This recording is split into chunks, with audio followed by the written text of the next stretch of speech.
Students, आज हम colloidal solution के बारे में और उसके क्लासिफिकेशन के बारे में डिस्कस करने वाले हैं। पिछली वीडियो के अंदर हमने ट्रू सॉल्यूशन, कोलाइडल सॉल्यूशन और सस्पेंशन को कम्प्लीटली डिस्कस किया था, उनके पॉइंट ऑफ डिफरेंस देखे थे। आज हम सिर्फ कोलाइडल सॉल्यूशन के बारे में बात करेंगे। तो let's start. Colloidal solution. Colloidal solution colloidal solution होता क्या है? देखिए, ये हमें पता चल गया कि इनका जो पार्टिकल साइज होता है वो 1 नैनोमीटर से 1000 नैनोमीटर के बीच में एग्जिस्ट करता है। यानी जो पार्टिकल साइज है इनका वो स्मॉल रहता है और ये हेट्रोजीनियस टाइप के रहते हैं। किस नेचर के रहते हैं? ये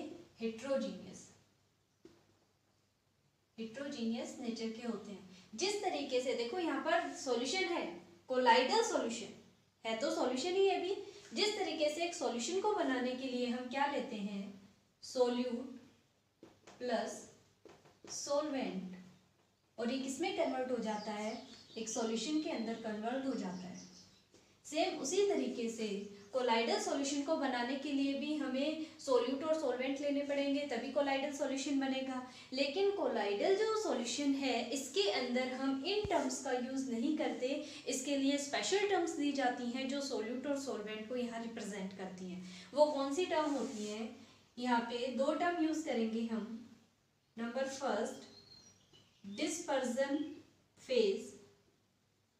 नंबर सेकंड, डिस्पर्जन मीडियम। ध्यान से देख लें, डिस्पर्जन फेज और डिस्पर्जन मीडियम दो टाइप की जो दो टाइप के जो सोल्यूट और सोलवेंट हम लेके चलते हैं वो यहाँ से डिस्पर्जन फेज और डिस्पर्जन मीडियम की तरह डिनोट किए जाते हैं। डिस्पर्जन फेज जो है ये किसका काम करेगा? यहाँ सोल्यूट की तरह बिहेव करेगा। For the sake of your convenience यहाँ पे मैं लिख रही हूँ कि सोल्यूट जो है, सोल्यूट वर्ड यूज ना करके कोलाइडल सॉल्यूशन में हमें क्या यूज करना होता है? Dispersion phase. और डिस्पर्जन मीडियम को क्या बोलेंगे हम? सोलवेंट। जो सोलवेंट होता है वो सोलवेंट यूज ना करके कोलाइडल सॉल्यूशन में हम क्या वर्ड यूज करते हैं? Dispersion medium. यानी अगर हमें कोई सॉल्यूशन बनाना है तो डिस्पर्जन फेज को डिस्पर्जन मीडियम के अंदर डिस्पर्स करना पड़ेगा। ओके, तो इन दोनों से क्या के बनेगा? अब जो सोल बनेगा वो कोलाइडल सॉल्यूशन बनेगा। किस नेचर का सॉल्यूशन बनेगा? कोलाइडल सॉल्यूशन बनेगा। यहाँ पे जो अब सॉल्यूशन बनेगा डिस्पर्जन फेज और डिस्पर्जन मीडियम से मिलके। तो पहली बात यहाँ पे क्लियर हो गई। दूसरी चीज, unlike true solution, colloidal solution are of heterogeneous type. Colloidal solution जो है ट्रू सॉल्यूशंस की तरह होमोजीनियस नेचर के नहीं होते। इनफैक्ट ये किस नेचर को शो करेंगे? यहाँ पे हेट्रोजीनियस नेचर को शो करेंगे। ओके, तो अब हम इनकी क्लासिफिकेशन के बारे में बात करते हैं।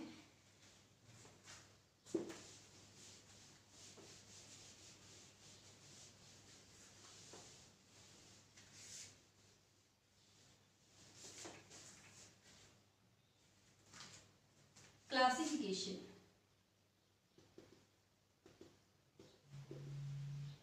ठीक है, कोलाइडल सॉल्यूशन की क्लासिफिकेशन देख रहे हैं हम यहाँ पे। तो सबसे पहले जो क्लासिफिकेशन है मैं कर रही हूँ वो on the basis of physical state. Physical state of dispersion phase and dispersion medium जो है उनके अकॉर्डिंग हम यहाँ पे क्या करेंगे? इसको डिस्कस करेंगे classification of the colloidal solution को। तो इसके ऊपर बेस देखिए, जैसे मान लो अगर कोई सॉल्यूशन हम बना रहे हैं, कभी भी देखिए जब हम सॉल्यूशन बनाते हैं डिफरेंट टाइप के जो सॉल्ट होते हैं, जो केमिकल होते हैं, वो हम एक सूटेबल सॉल्वेंट के अंदर ऐड कर देते हैं और उसके बाद जो सॉल्यूशन तैयार होता है वो उसके अकॉर्डिंग जो उसमें सोल्यूट और सोलवेंट ऐड किए जाते हैं उसके अकॉर्डिंग हम उसे क्लासीफाई कर देते हैं कि ये किस नेचर का होगा। इसी तरीके से यहाँ पे अगर सॉलिड इन लिक्विड है, जो सॉल्यूशन है वो किस तरीके का है? Solid in liquid. यानी डिस्पर्जन फेज का काम कौन कर रहा है? सॉलिड। और डिस्पर्जन मीडियम का काम कौन कर रहा है? लिक्विड कर रहा है। तो इस तरीके का जो सॉल्यूशन बनेगा उसे जाना जाएगा सोल्स के नाम से। किस नाम से जाना जाएगा? सोल के नाम से। अगर लिक्विड इन सॉलिड है, लिक्विड जो है वो किसमें है? सॉलिड के अंदर, तो इसे जाना जाता है किस नाम से? जेल के नाम से।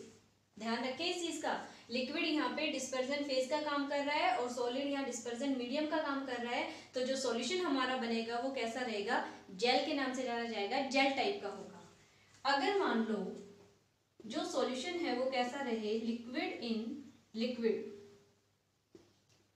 तो उन्हें हम इमल्शन के नाम से जानते हैं। किस नाम से जानेंगे, इमल्शंस के नाम से जाने जाएंगे।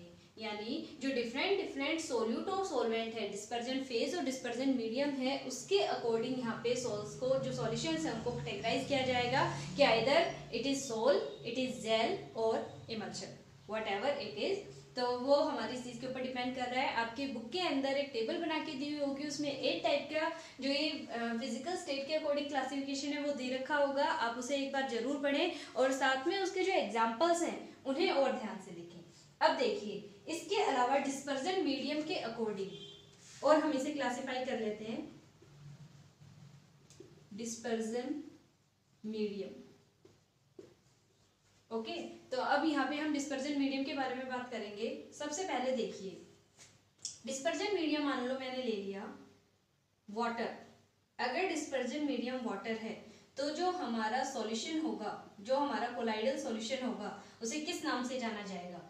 अगर वाटर डिस्पर्जन मीडियम है तो हम किस नाम से जानेंगे इसे, एक्वासोल, एक्वासोल, या फिर क्या कहेंगे, हाइड्रोसोल, हाइड्रोसोल। अगर डिस्पर्जन मीडियम यहाँ पर वाटर लिया है हमने तो उसे किस नाम से जाना जाएगा, एक्वासोल, या फिर किस नाम से जानेंगे हम, हाइड्रोसोल के नाम से जानेंगे। ओके, एक्वासोल या हाइड्रोसोल। तो ये बात दिमाग में बिठा लें। अगर मान लो यहाँ पर मैंने जो डिस्पर्जन मीडियम है वो ले लिया बेंजीन, क्या लिया है, बेंजीन ले लिया, तो हम इसे किस नाम से जानेंगे, बेंजोसोल। ठीक है। अगर मैंने यहाँ पे ले लिया एल्कोहल डिस्पर्जन मीडियम, यहाँ हम सिर्फ डिस्पर्जन मीडियम के बारे में बात कर रहे हैं, इस बात का ध्यान रखें। तो अगर एल्कोहल ले लिया तो किस नाम से जाना जाएगा, इसे एल्कोसोल के नाम से जाना जाएगा। अगर मैंने यहाँ पर एल्कोहल की जगह जो डिस्पर्जन मीडियम है वो मान लो ले लिया, कोई भी गैसेस ले ली, ठीक है, तो किस नाम से जाना जाएगा, एयर ले ली, तो जाना जाएगा ये एरोसोल के नाम से। ठीक है, अगर गैसेस ली है डिस्पर्जन मीडियम के अंदर तो एरोसोल, अगर अल्कोहल लिया है तो एल्कोसोल, अगर बेंजीन लिया है तो बेंजोसोल, और अगर वाटर लिया है तो एक्वासोल या फिर हाइड्रोसोल के नाम से इसे जाना जाएगा। कोई दिक्कत नहीं होनी चाहिए इसमें, तो ये आपको अच्छे से ध्यान रखने हैं। अब देखिए सेकंड टाइप ऑफ क्लासिफिकेशन देखते हैं इसका। ये छोटी छोटी टर्म है, इसमें कुछ ज्यादा एक्सप्लेन करने का नहीं है, लेकिन ये टर्म आपको ध्यान रखनी पड़ेगी। ओके, अब देखिए नेक्स्ट जो टाइप है, on the basis of nature of interaction, on the basis of nature of interactions in between dispersion phase and dispersion medium. किस किस के बीच में है इंट्रैक्शन, किस किस के बीच में देखी जाएगी, यहाँ पे डिस्पर्जन फेज और डिस्पर्जन मीडियम के बीच में जो इंट्रैक्शन है वो देखी जाएगी। उसके बेस के ऊपर हम यहाँ पे डिसाइड करेंगे कि what type of colloidal sol it is. तो इस पे देखिए आपने पहले एक 11th के अंदर एक चीज पढ़ी होगी, 10th में भी पढ़ी होगी आपने, कि जब भी जो डिस्पर्जन मीडियम होता है, जो सोलवेंट होता है, या तो हम डिस्पर्जन मीडियम यूज कर रहे हैं, अदरवाइज जब नॉर्मल सॉल्यूशन होता है तब तो हम सोलवेंट वर्ड ही यूज करते हैं। अगर वो वाटर होता है तो जो सॉल्यूशन बनेंगे वाटर के अंदर, जहां पर सोलवेंट हमेशा वाटर लिया जाए, वहां पे 2 टाइप के बनते हैं, हाइड्रोफिलिक और दूसरा कौन सा होता है, हाइड्रोफोबिक। इन वर्ड से आप फैमिलियर होंगे, अगर नहीं है तो कोई बात नहीं, देख ले। हाइड्रो जो वर्ड है ये वाटर के लिए यूज किया गया है, यहाँ पे किसके लिए यूज किया जा रहा है, वाटर के लिए। और जो फिलिक वर्ड है इसका मतलब है लविंग।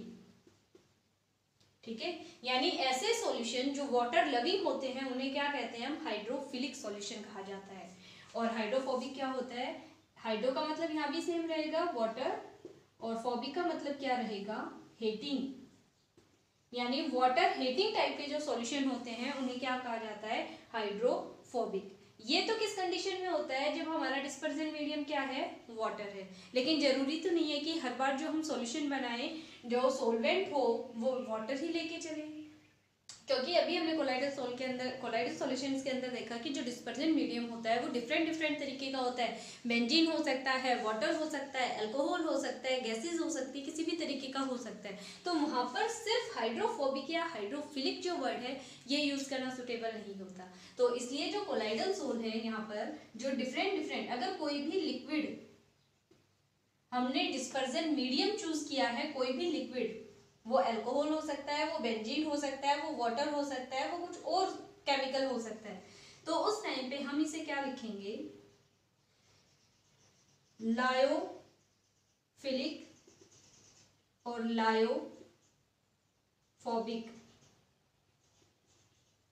लायोफिलिक और लायोफोबिक दो तरीके के हो गए यहाँ पे, लायोफिलिक और लायोफोबिक। लायो का मतलब है यहाँ पे लिक्विड, क्या मतलब है, लिक्विड, और फिलिक का मतलब सेम रहेगा, लविंग, यानी लिक्विड लविंग जो सॉल्यूशन होंगे उन्हें हम क्या कहेंगे, lyophobic colloidal, sorry lyophilic colloidal sols हैं वो। और अगर लायो का मतलब क्या है यहाँ पे, अगेन लिक्विड, और फोबिक का मतलब क्या है, हेटिंग। ओके, तो लिक्विड हेटिंग टाइप के जो कोलाइडल सॉल्यूशन बनेंगे उन्हें क्या कहा जाएगा, लायोफोबिक कोलाइडल सोल। तो ये इनके बीच में डिफरेंस है। देखिए, अब देखिए यहाँ पे एक चीज हमें बहुत क्लियरली समझ में आएगी कि अगर कोई भी चीज लिक्विड लविंग है, इसका मतलब क्या है कि लिक्विड के अंदर जैसे ही उस चीज को हम डालेंगे, उस केमिकल कंपाउंड को हम डालेंगे और स्टेयर करेंगे, तो वो तुरंत किस में कन्वर्ट हो जाएगा, सोल के अंदर। यानी इनको प्रिपेयर करना इजी होता है, मतलब डायरेक्टली प्रिपेयर कर सकते हैं हम इन्हें।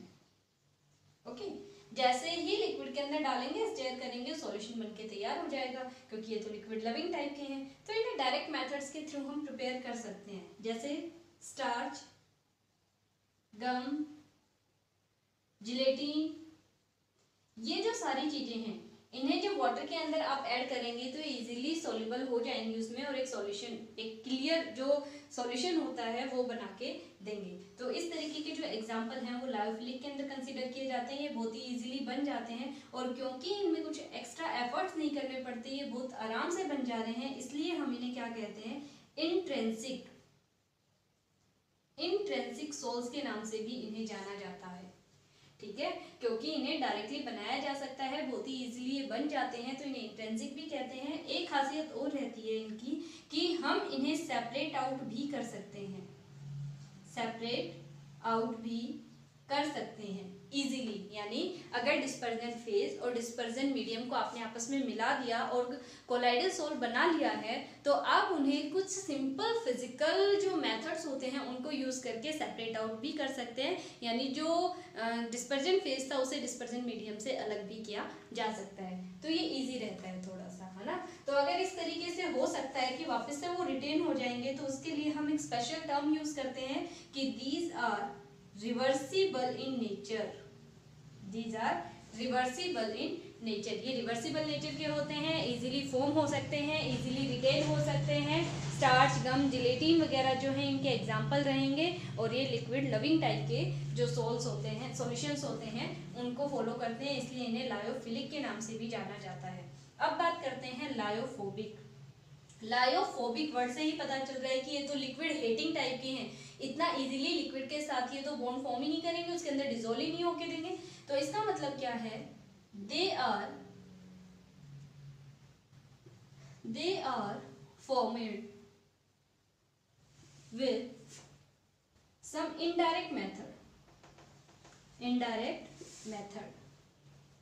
यानी इन्हें डायरेक्टली बनाना इजी नहीं है, लेकिन सॉल्यूशन तो हमें बनाना है, तो कुछ इनडायरेक्ट मेथड यूज करेंगे, कुछ कॉम्प्लिकेटेड मेथड यूज करने पड़ेंगे, एक्स्ट्रा एफर्ट्स लगाने पड़ेंगे इन्हें बनाने के लिए, यानी ये सिंपल मेथड्स के थ्रू फॉर्म नहीं होते हैं।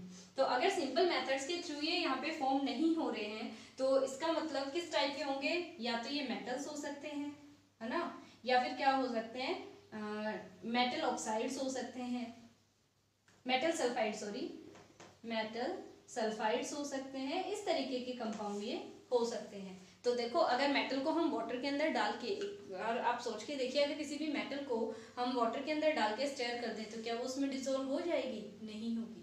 ओके, जैसे जो डी ब्लॉक एलिमेंट की मेटल्स हैं उनको अगर हम डाल के इस तरीके से सोल्व बनाना चाहें तो वो पॉसिबल नहीं होगा। तो ये कह रहे हैं जो मेटल है और मेटल सल्फाइड्स हैं उन्हें हम डायरेक्टली सोल्ट के अंदर कन्वर्ट, सॉल्यूशन के अंदर कोलाइडल सॉल्यूशन में कन्वर्ट नहीं कर सकते, तो ये लायोफोबिक नेचर के होते हैं। तो इन्हें बनाने के लिए कुछ इनडायरेक्ट मेथड्स यूज किए जाते हैं जिन्हें हम बाद में डिस्कस करेंगे। अभी सिर्फ डिफरेंस देखिए आप लायोफोबिक के और लायोफिलिक के क्या होते हैं।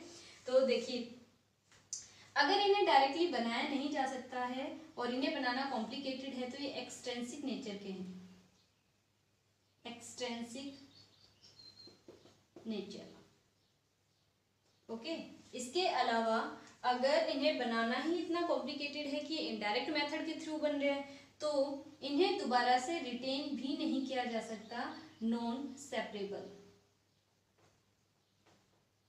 नॉन सेपरेटेबल। ओके, और अगर ऐसे हैं दोबारा से सेपरेट नहीं कर सकते हैं हम डिस्पर्जन फेज और डिस्पर्जन मीडियम को अलग अलग से, तो ये इरिवर्सिबल नेचर के रहेंगे, इरिवर्सिबल इन नेचर।